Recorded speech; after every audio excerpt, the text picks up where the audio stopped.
Hello, hello, hello. Thank you guys so much for tuning in to Be Victorious. You all know me already. It's Dr. Torie. I'm going to keep doing this until I get the point across because we are here to have other people like me that have adverse childhood experiences share their wonderful stories. What you guys have to understand and know is that we're actually really okay. And the fact that we're going to continue to keep having these podcasts so we can get this word out about this very important pandemic. Now, this young lady, oh my God, I met her through my colleague. Thank you so much. She is everything and all back in a bag of chips, let me tell you. I actually met her on the Overcoming podcast with Dr. Trailer, and let me tell you, she's amazing. I like when you get to connect with people that already understands ACEs and are doing something already. So I had to bring light to this young lady. We have been connected ever since.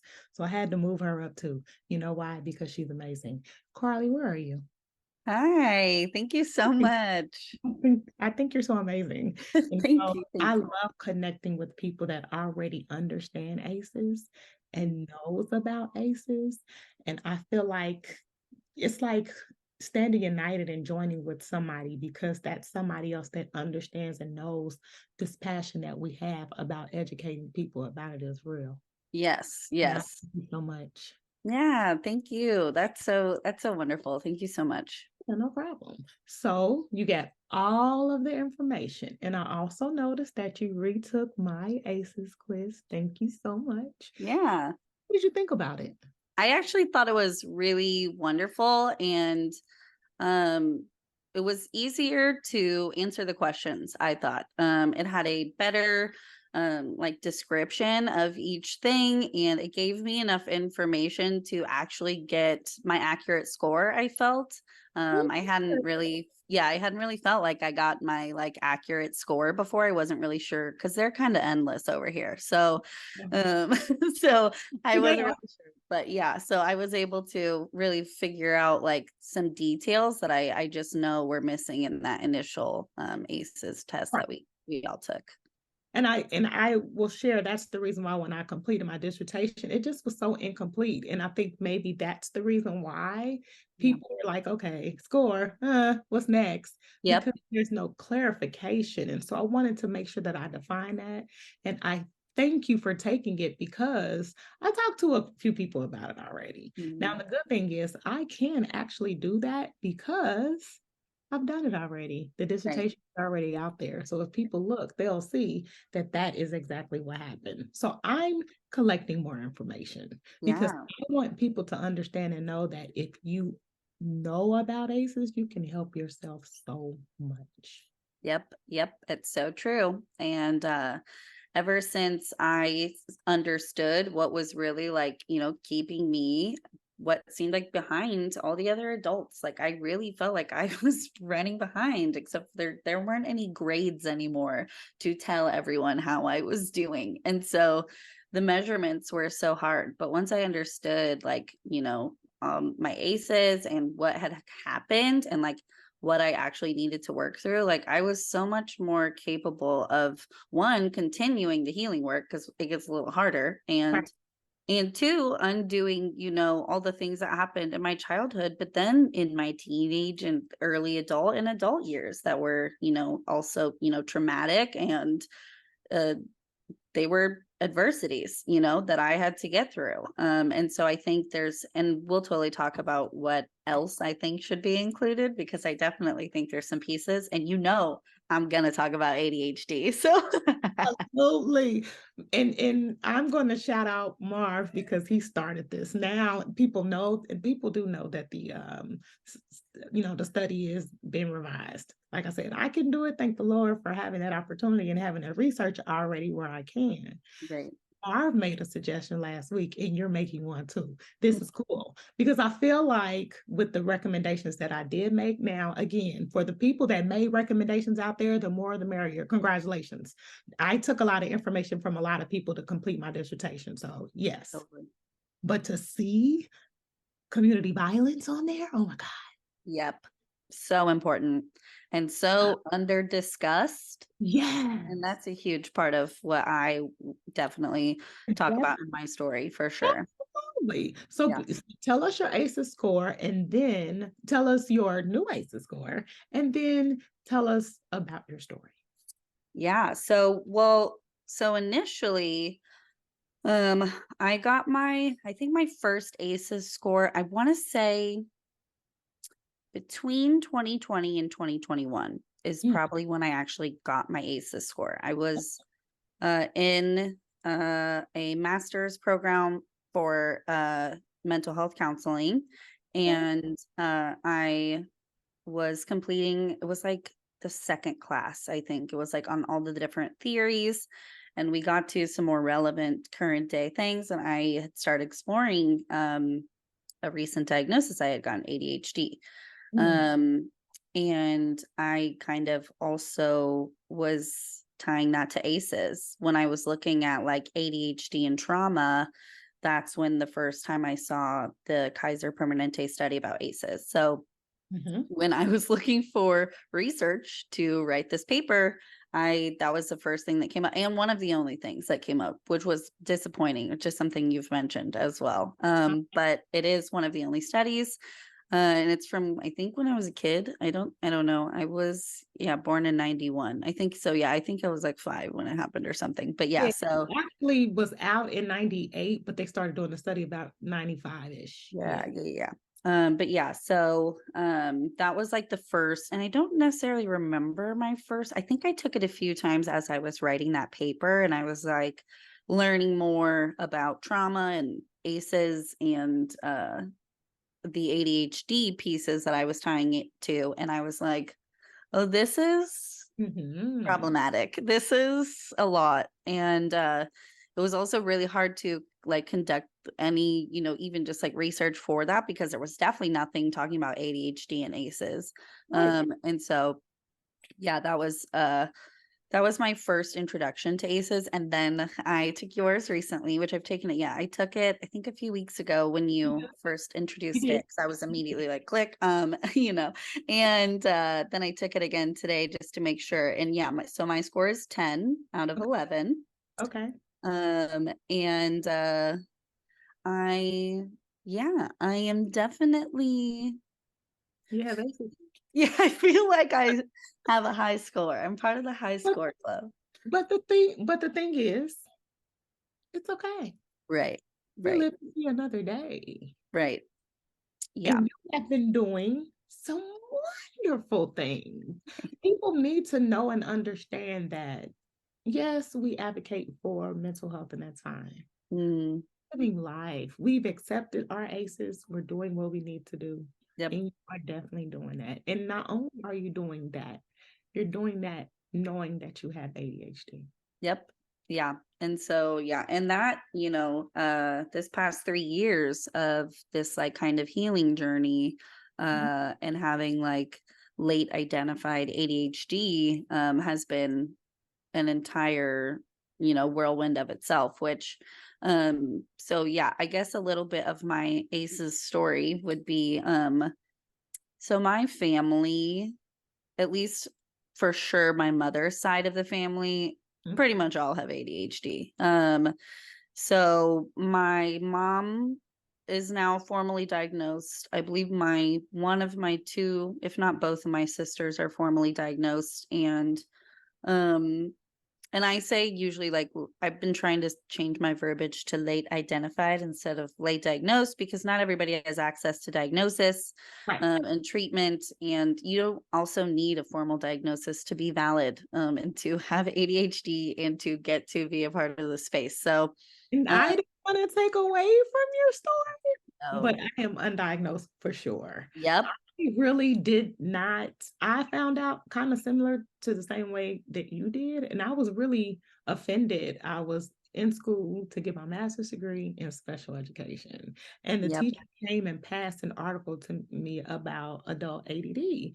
And I was like, this, I am offended. Like, what do you mean? But then when I looked at it, I was like, okay, she might have a point. And Yeah. so when I talked to my doctor about it, my doctor was like, You do, absolutely. However, I mean, do you want me to go through this formal treatment and spend all this money, or Right. what is it that you need to know? And I Right. think I actually found out or got into it a lot more when I had kids Yeah. because Oh, yep. Postpartum. That's where I was. So I was in my master's and in postpartum. My son was 2, basically, within the year from 1 to 2 is the year I found out. So postpartum will get you. and I'll tell you, I was like, oh wow. And so I did not get my daughters diagnosed because I Mhm. know because I see their mannerisms and I see what they're doing. I, I shout out to my baby who has lost her phone for the past 2 days. Oh my goodness. Yes, the struggle is so real. But yeah, no, it's honestly it's interesting because some people will say like, oh, it's a trend. Like everybody's got ADHD these days, or there's a lot of things, especially as like a neurodivergent creator that I like see, or even just in like my comments or, my clients' comments that people will say, or just the random things people will say about ADHD. But what I think is so interesting, and this is actually what I took away from like you and Taylor's conversation on the Overcoming the podcast was Yeah. like this unawareness of all these things. And so like when it comes to ACEs, when it comes to ADHD, it's like a lot of the adversities that we just like felt and experienced in our childhood had a lot to do with our neurodivergence.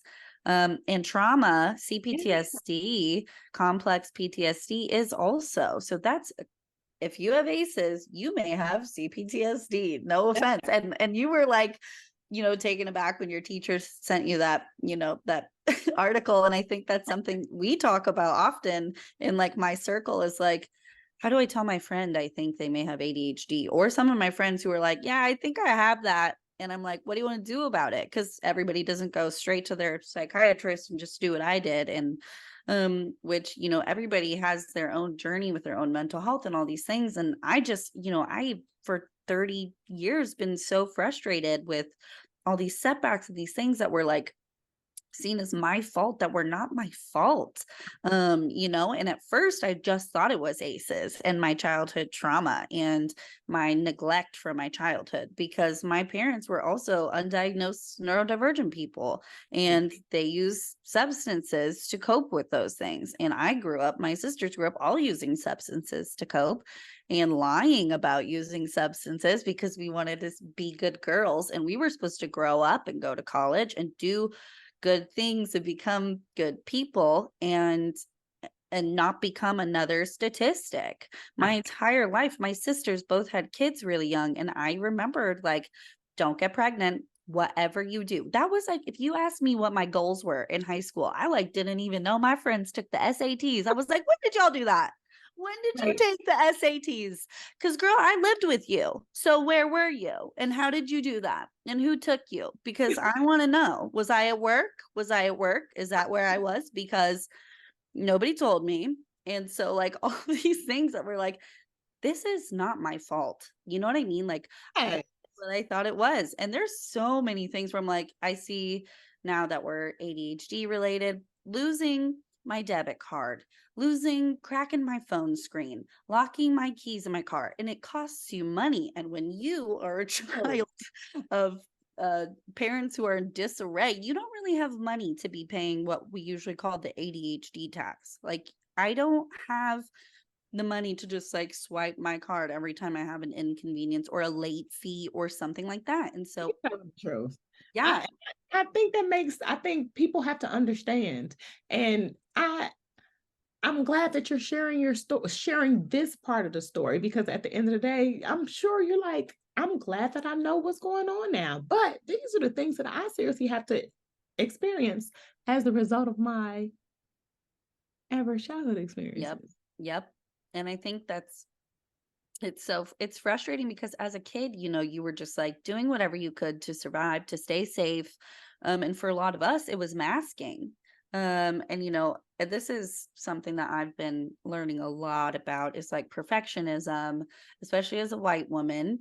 And I'm working on becoming anti-racist. And that is one of the things, especially with like anti-Black and anti-Asian racism. I'm very passionate about those things. And I have a huge justice sensitivity. That's also something that's like tied to neurodivergence. And so I am like, no, we are supposed to love our neighbor no matter who they are. And how are you ignoring white supremacy? How are you ignoring all these things? And it's the same way that they ignore ACEs, disability, all of those things. And so you end up with ableism, racism, and all of these systems that are systems. They were put in place.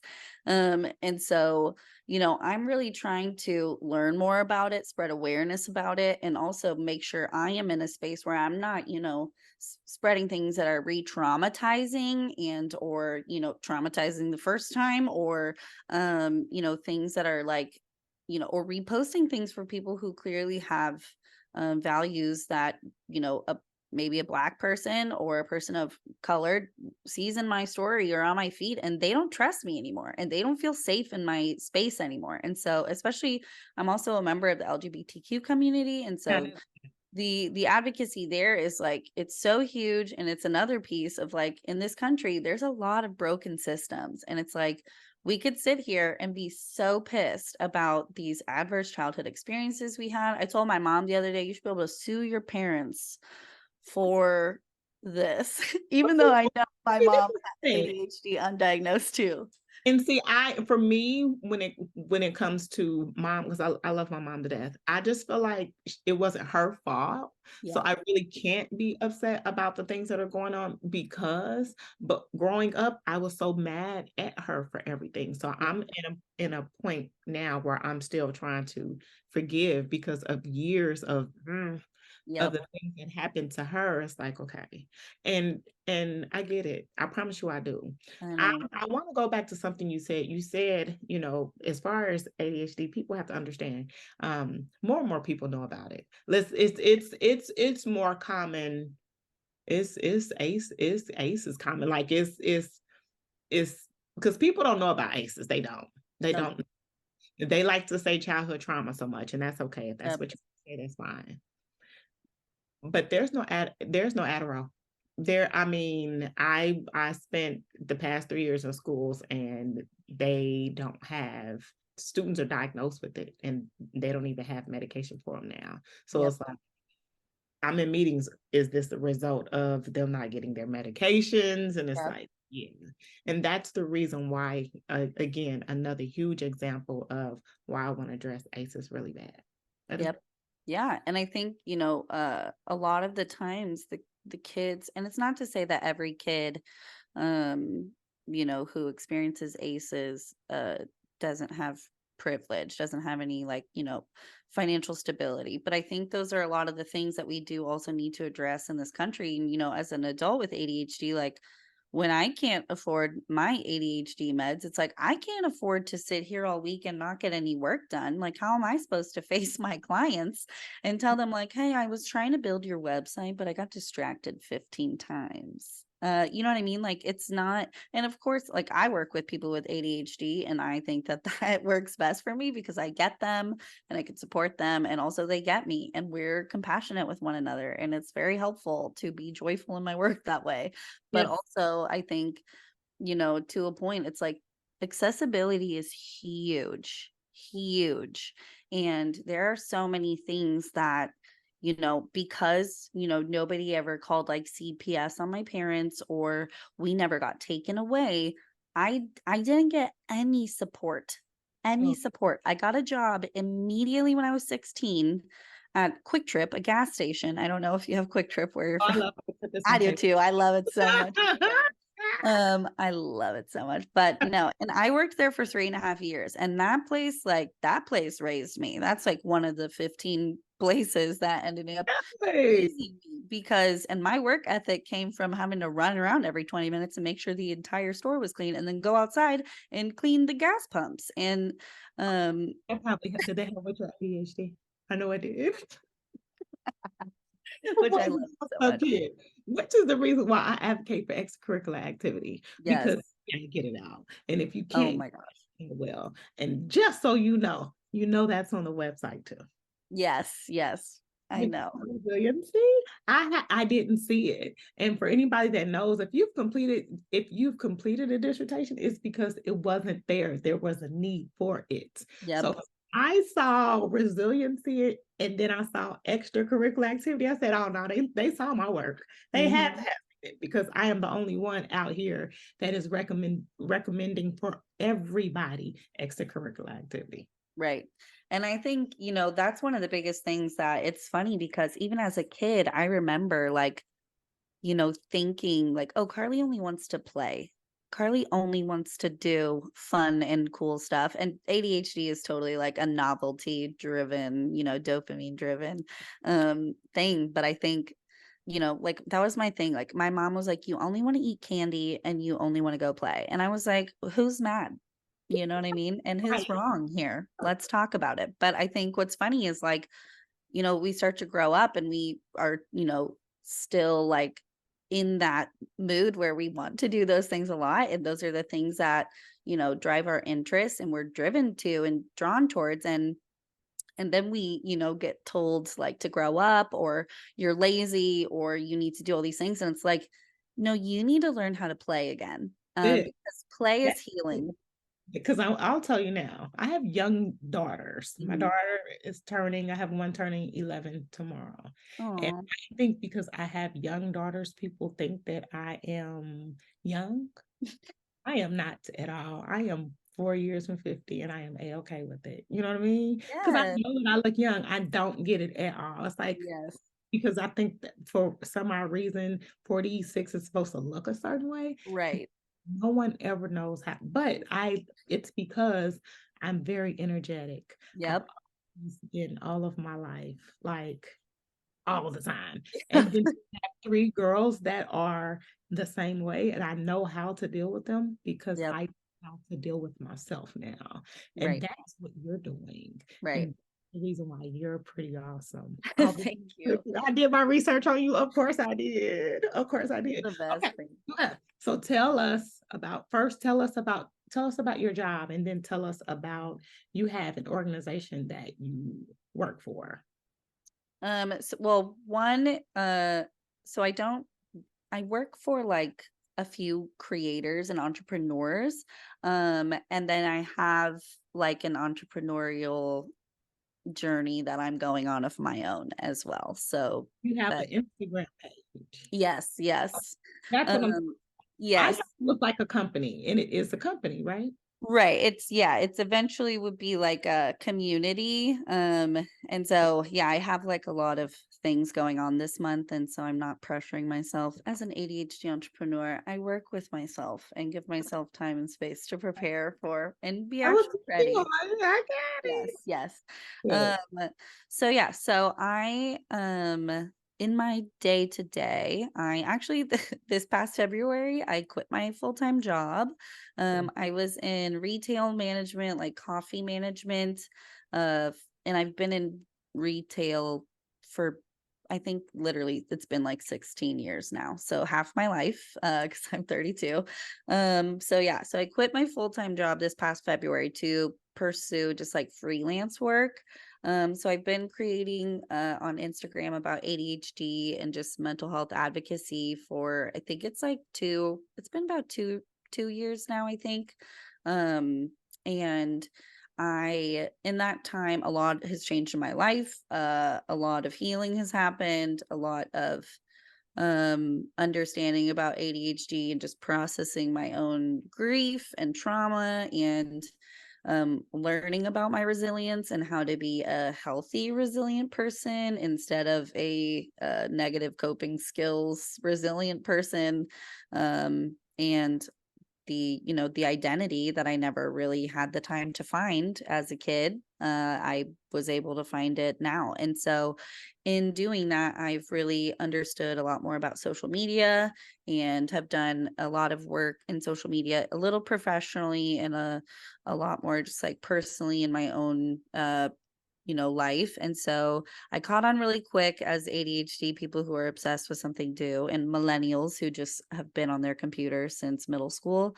I just kind of took to it and understood a lot of things. So I got to work first for an ADHD creator who I really love and just admire. Her name is Meredith Carter. She's an ADHD coach. First, she was my ADHD coach.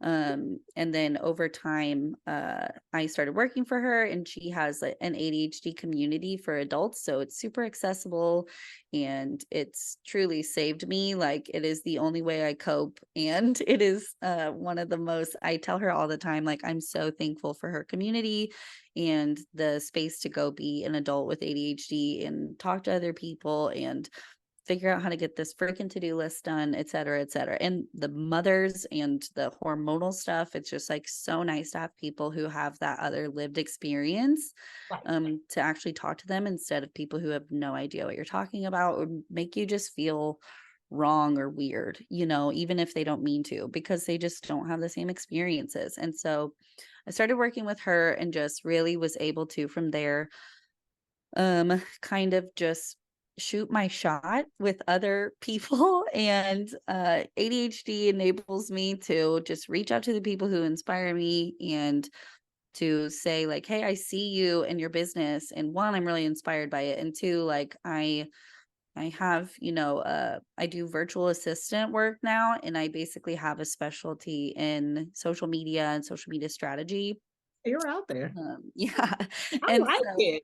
I like your content. Like, I am not social media yeah, wise at all. which, yeah, And I thank you so much for extending the invitation, but I don't even know what I'm doing. I So know. But what's so funny is that you're such a natural human being. It would take like 3 minutes to direct you and tell you what to do. And I would just be like, go. And you would just go and you would just do it. You know what I mean? And I think uh, that's the thing, is like, but I think it's my ADHD too. it If that is.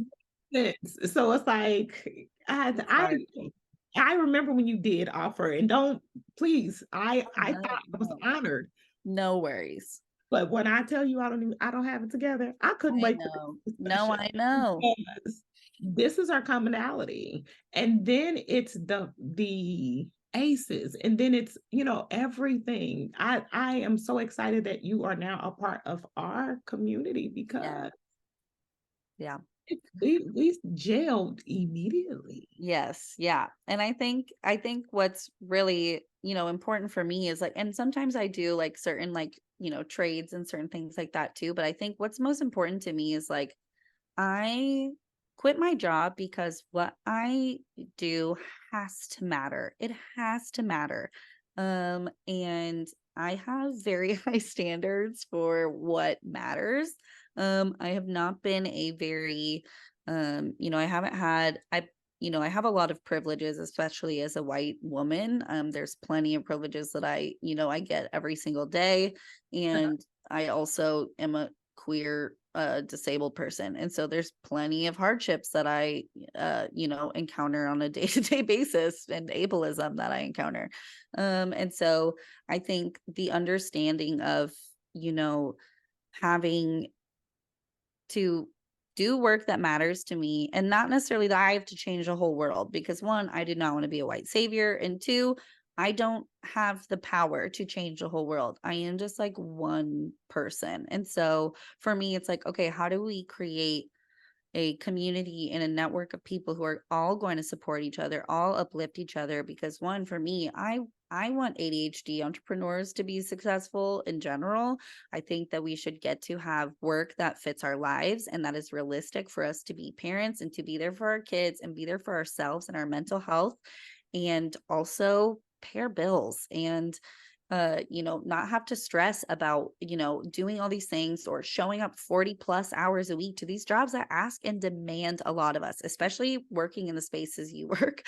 Because, and I was, wanting to go to school for social work, but I can't work in social work. I cannot, because one, I am a fixer and I will sit there and try to fix the social work system when I know.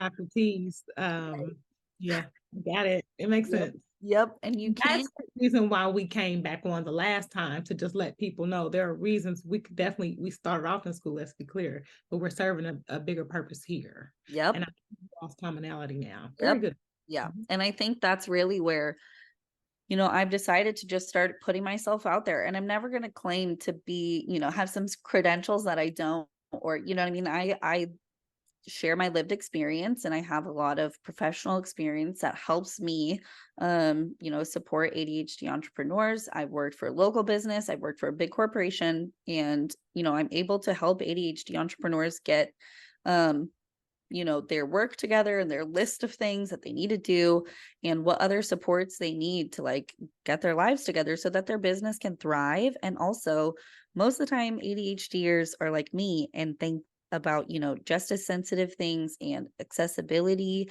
and, things that matter. And so I love working with people who, who have ADHD because they, Actually going to connect you with Tiana. Tiana has done the podcast already. She was the first Mhm, person that came as a teacher and mhm. talked about her ADHD. And she has actually started her entrepreneurship right now. Oh, I would love that. It will connect you guys because I think that is so important. I Yes. think that when I was letting people know what I've been doing is going and talking to people that have did the podcast already and just Mhm. doing updates. And she was my first person. And I am Oh, so excited about her entrepreneurship and her doing this on her own because I think she's going to get more people as well, more yeah. parents, more people that's going to support not just her in teaching, but the fact that she has ADHD too. So Yeah. Yeah. I Yeah. I would love that. I think I Um, think I think it's so important for people to understand this ACEs thing is okay. It mhm, really is. mhm. Yep. Fine, you, but we're like everybody else. We Right. are. Right. And I think what I think is super interesting is kind of this intersection of ADHD and ACEs and the fact that but in both categories you kind of find yourself feeling like you're not capable, you're not equipped to, adult. You know what I mean? I know a lot of us that are like making memes the past few years on the internet about adulting. It's us. We have ADHD and this is way harder than it is for the others for some freaking reason. And it's because we have ADHD and we don't know about it. The world doesn't talk about it. And so, and if you weren't a little white boy who was acting out, or you weren't a little boy punching the kids in your class when you're Yeah. in kindergarten, they Mhm. weren't putting you on Ritalin.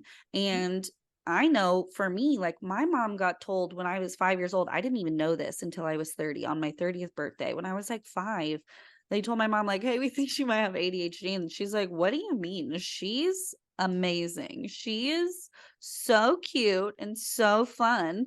And her only form of reference was my cousins, my male cousins, and I think only one of them was on Ritalin, but they were like wild boys, and there was 3 of them. So they were like running circles. And my mom was like, she could never. And, for me, I was like, why did you do that? Like, why did you not listen to them? But also it was like, I understand. Like, I'm, wondering if my son who's 4, he's kind of showing signs of, impulsivity and things like that. And, it runs in the family. I'm not going to say it doesn't so far, but I think right now we're just, kind of being aware and just like supporting him and whatever. Like he has everything he needs. That kid is so privileged and supported and loved that he's going to be great, even though my son has an ACEs score of like 3 already. I was just about to ask you that. Oh, Yep. okay. Yep. And, me and Are my you going to ex-husband, keep we're divorced. So, yeah. okay, So, keep yep. household And function? he also had open heart surgery at 5 months old. And so, medical trauma, by the way, was another thing that I think should be added to ACEs, and chronic illness, eating disorders. I think a lot of these things that we all, yes, yes, and so hard because there's so many things because the research was on white men and we spend so much time and so much money on things that are actually not what we should really be focusing on. And I think, that's kind of to your point too of like this is why we break away from the system and we go, nope, we have to do something new and something that's going to challenge the status quo and change this country and my community at the very least for the better. Thank Um, you. So I'm gonna keep it 100 with you. yes, please So do.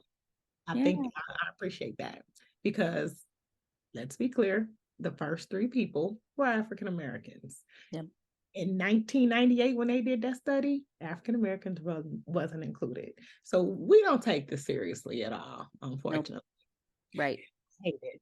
I I hate hate it. it too. And that's where my anti-racism work has really like pushed me out of my comfort zone Because when I was a manager at Starbucks, I had to close my store for that training after the Philadelphia incident, where a white Mhm. manager called the police immediately when two black men asked to use the restroom before going to the register and placing their order. Mhm.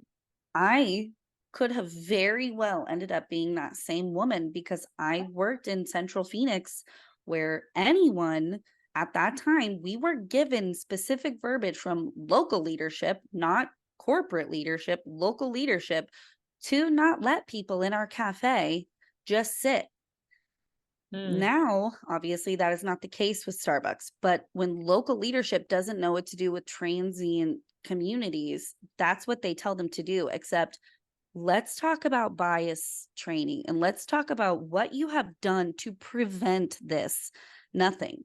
They had no answer. So they closed down the stores and talked about racism, talked about bias, talked about confirmation bias, and all these things. And there are so many people who still don't even know and still don't even understand what white supremacy, what perpetuating it does to our community. You cannot look your neighbor in the eye, say, I love you, and then perpetuate things that dehumanize them, continue to dehumanize them, and put them in places and spaces that are not safe for them. And they are not allowed to be their authentic self. That is not okay. It's It's not not. okay. It's not. And And and that's the reason why we are yep, here. exactly. That's Because exactly. ACEs, ADHD does not have color at Nope. all. Nope. But the people who have accessibility to diagnoses and treatment, it sure does. It has bright skin. Mm. And that's why for a From lot of the times, Lord mouth, not yeah, mine, yeah, that's what it because it's takes. your truth. Yep, it is. And it's one of those things where I can't sit here. I have been asking these questions since I was a kid. I would get like told to stop in class all the time because I would be like, what are we going to do? Like, what you guys are showing us things about slavery. And I would voice because there was a lot of racism in my family. I'll be just really transparent in that. And so for me, I was like, yeah, this is clear as day. This is clear as day. And for me, I had a black friend in high school. My best friend was black, and when she encountered my family, I literally witnessed her experiencing racism. And there was a time when we were adults when I started to realize like and be on my anti-racism journey. I was like, I need to reach out to her and let her know. Cause one, there was never a time where she was like, Karli, this is what you think about me. She obviously was like, you are very afraid of them. And you don't, there was half of my high school life was living with her. So, there was never that animosity. That's something that they're thinking about too, I think. It's not in ACEs, but a lot of people have been talking about racism, just Oh my period. goodness. Well, and I that's think that's community the reason violence. why they didn't put racism and they put community violence, Yep. because it depends on the community. Like your Right. community is different than mine, but there's still Right. violence. So Right. I kind of want to see how they did that, Right. but you're correct. Yep. Because you got to think about I want to say My Number Stories put out something earlier this week talking about intergenerational trauma Yes. Yes. I and saw that. how that has been having an effect, and adding that to adverse childhood Yep. experience. Because we're just as we go generation down and it's like, so many of us have, really high scores and you see earlier, especially I know for me like when I think about just like the white people I know, like obviously there's plenty of, poverty to go around for all races. I think that's pretty clear. But I think what's really interesting is the things that they did have. Um, I think because there was a societal push for people to provide that for their kids more, especially within the last few, and then it's kind of this societal push has kind of fallen apart where you're either like fully not parenting your children or you are like, I have to parent every moment and be on the ball and not traumatize my child and break the cycle and do ABC and do the undoing and the redoing and the relearning and new learning of all these things. But I think what's really hard is like each generation wants to be like, well, you don't know how I had it. And I think this is really goes with hand in hand with privilege, is saying whether it is generation to generation or, white to black or whatever, you having privilege does not diminish your hardships. It does not diminish your hardships. If you acknowledge your privilege, you are not invalidating the hard things you've gone through, how hard it has been to get through those things, or what resilience took ever. But it is important to acknowledge what you did have to get there. And especially when, Understanding your average childhood experiences. yep, yep, and really understanding like what happened there so that you can actually heal, not take that to the next generation of your family, and also spread it to your peers, spread it to your neighbors, spread it to your community, because if you keep walking around unhealed, you're just creating those experiences for other adults around you. So it is so important for us to understand ACEs and to know what next, because I think a lot of us, even my psychiatrist, did not really know what to tell me.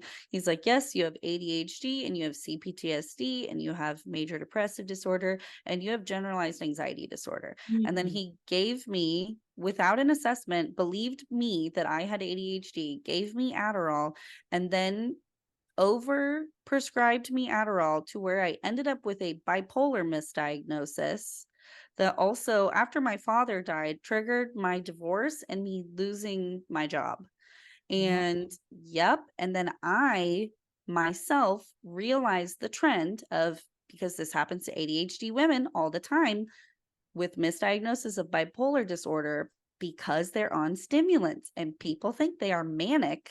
Because I lost weight. I lost like 50 pounds when I started my treatment for ADHD.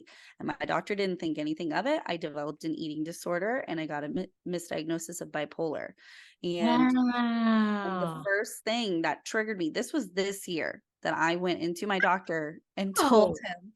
And the thing that's really pushed me to go was I talked to another, it's my friend Gracie. I met her online through another creator who has bipolar, because I thought I had bipolar. So we were discussing bipolar, and Gracie thought she had ADHD. And I was like, that it's because you're black. They do not want to give you Adderall. And I'm so sorry to like just say that. So like, matter of fact, but I am sorry.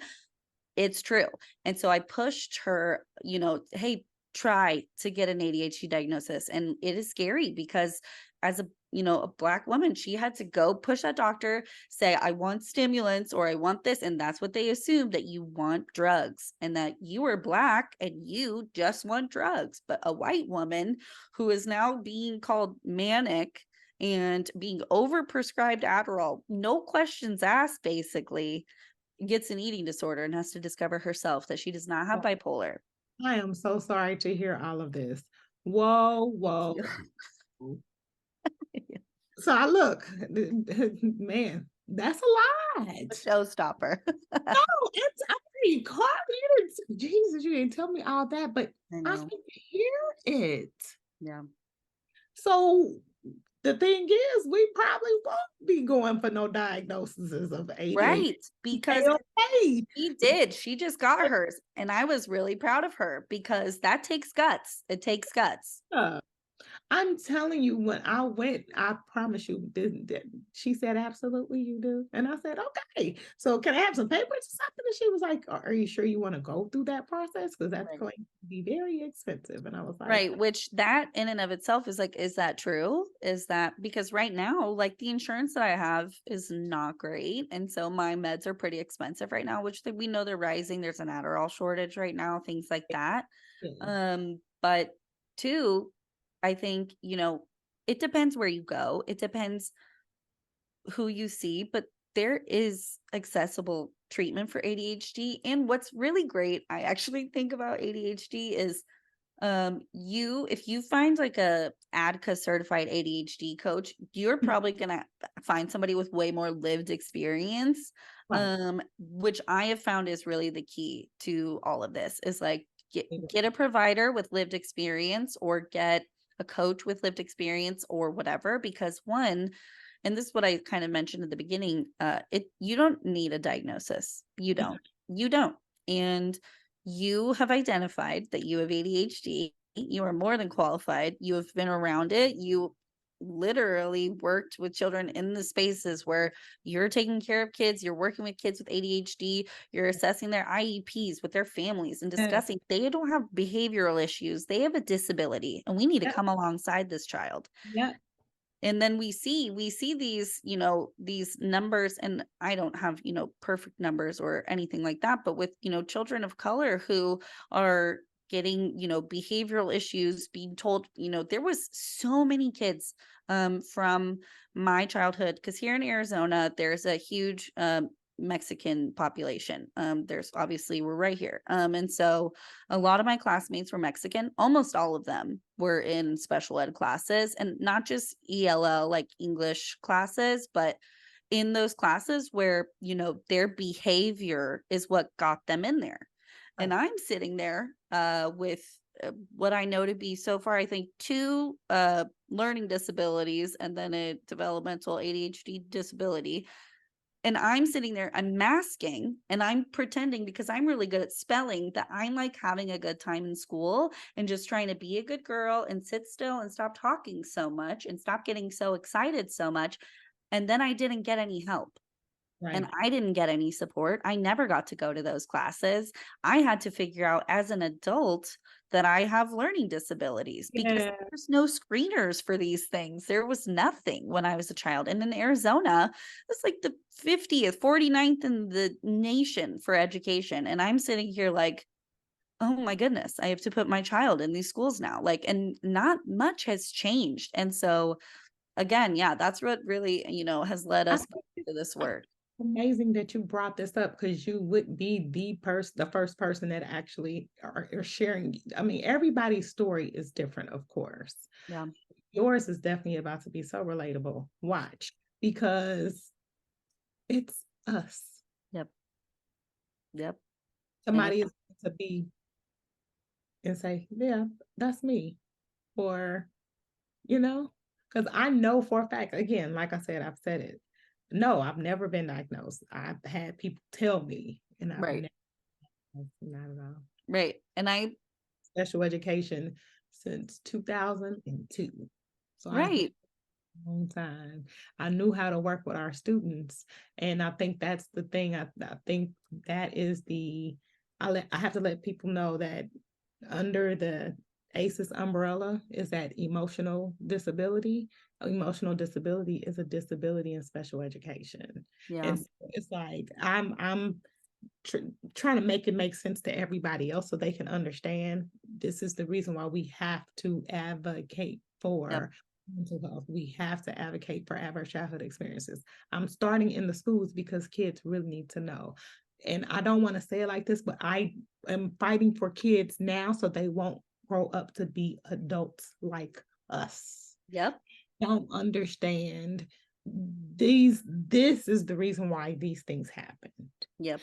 So we'll give the example for you, your community, your family, you know what I mean? It's like, okay, ta-da, you found out exactly what this is. And you found out recently. Mm-hmm. Recently, you changed everything, your outlook, everything that has happened to you. Mm-hmm. And you have been advocating and supporting people ever since. Not to say that you didn't before, but you definitely do it now. And because you found a community out there that is like you. Yep. I'm summarizing No, everything I love it. because it's so much room for us. Mm-hmm. Yep.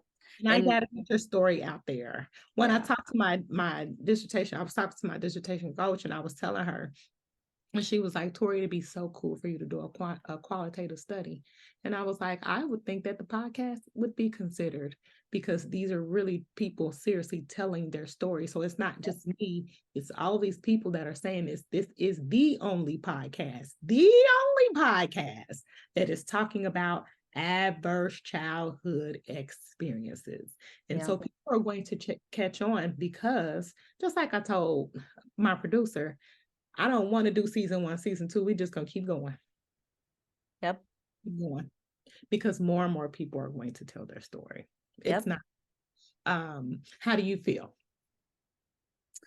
I mean, I feel great. I feel like, there's just so many things. Like I have so much gratitude, and I feel like, to be completely transparent, like one of the biggest things that has just kept me going has been knowing you exist. Not joking. I think a lot of times I look around and I'm like, does nobody care? Does nobody, like, is anyone gonna do anything about this? Like, and I think, that's a question I asked for a long time. And it's the same point you make with this is the only podcast out here talking about it, is that we need to recognize that this is happening to our kids and it happened to us. And if you are so lucky as to end up in a spot where, as an adult, all of these things hit you and you don't immediately go into a deep, dark depression, but you end up rising from the ashes and deciding to make a difference in this world because you can have the compassion for the people who have been there. You can see where these people are, and you can't just sit there and enjoy your privileges and put your feet up and be like, well, I made it. I did it. I made it. And that's all I need. It's like, no, there are so many people, so many kids out there right now who need us, who need Yeah. us to do something about it. And I think for me, that's one of my biggest things is like, you have definitely been, a huge kind of like light to me, especially this year, like with all of these things happening, like to see you out here talking about it, and you have lived experience, you have, what it takes. And also you are someone whose voice is totally worth amplifying. Like I don't think you realize like how valuable So your I don't want to talk about it because I hear it all the time, and I'm not trying to be good, funny. And good. so, thank you. But yeah, thank you so much. Yeah. Because I hear it all the time. This is my passion. You know this already. And I need you to continue to do what you're doing because you are doing wonders. Thank you. This is going to amplify, watch, Yeah. because it's not just me. Yep. Yep. And we're out here and we're healing and we're doing the best that we can. Yep. So Yes. I need you to tell me because I'm probably, of course, going to be talking. We're connected, so we're going to be talking all the time now. Have to be. Tell us where people can find you. Okay, so you can usually find me on my Instagram first and foremost. So my account is iCarlikins.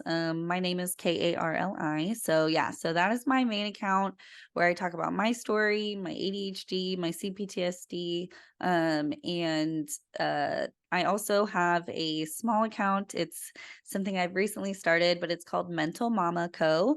And basically, what I'm really trying to do is destigmatize mental health and maternal mental health, and lift up, all sorts of different kinds of moms.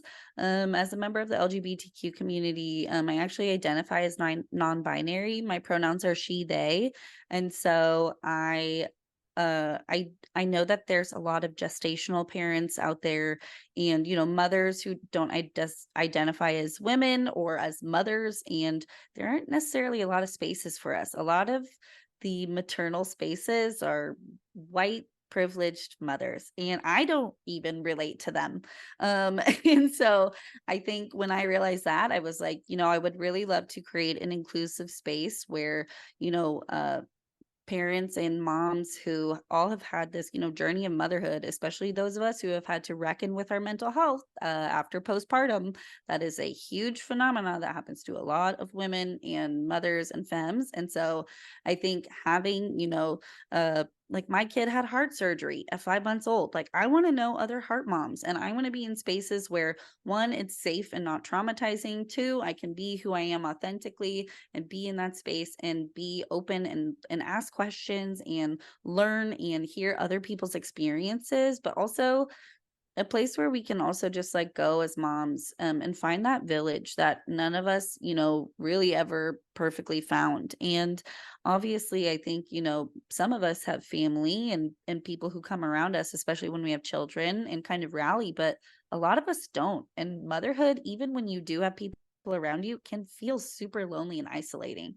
I think And so use the page a lot more. yeah, I know. I have really been trying to push myself to figure out how I want to transition into like the next stage of it, because I want to try I have a few connections that I've made this past month to get some resources for moms, and whether they're like free or really accessible, whether it's a mom who has like an entrepreneurial goal, or moms who don't have access to a lot of like I have a private yoga teacher who's gonna come do a free class once a month for all the moms that I invite, and things like that. So I'm really excited to start putting some of that stuff together and getting it out there, Do and just would you talk about ACEs? Would yes, okay. I just want to make sure because of course, if you put it out there, I'm definitely going to support you. yes, and But that's yeah, another community that can bring ACE awareness information yep. to. Yeah, And I I'm think part of ready.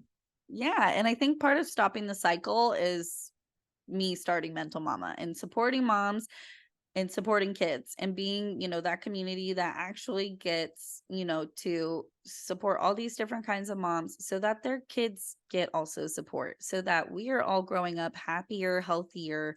We learn how to repair relationships. We learn how to, that healthy resilience and all those things that I've had access to learning about. I want to bring that to more parents and to more moms, and so that kids are living better lives and safer lives, and we're all healthier and happier too. So Got some ideas coming. So of course we're going to yes, talk about them after this. yes, But please. we actually have to go. I What I know. love is that we can go and we can talk about this a lot more. And I Totally. thank you for taking time out of your schedule to talk to me and talk to this wonderful audience today because you have shined a light Thank you. only on yourself, but ADHD. Yes. And you are okay. Thank you. Yeah, I That's am. enough. Yep. Thank you Well, so thank much. you. What you guys, thank you guys again. This is another wonderful episode of Be Victorious. Thank you so much again, Karli, for everything. Yes, You thank know you. where to find me. I am everywhere. Instagram, Dr. Victorious. Twitter, Dr. Victorious. I'm even on TikTok as Be Victorious. Whoops. Find me. I'll talk to you guys soon. Bye bye.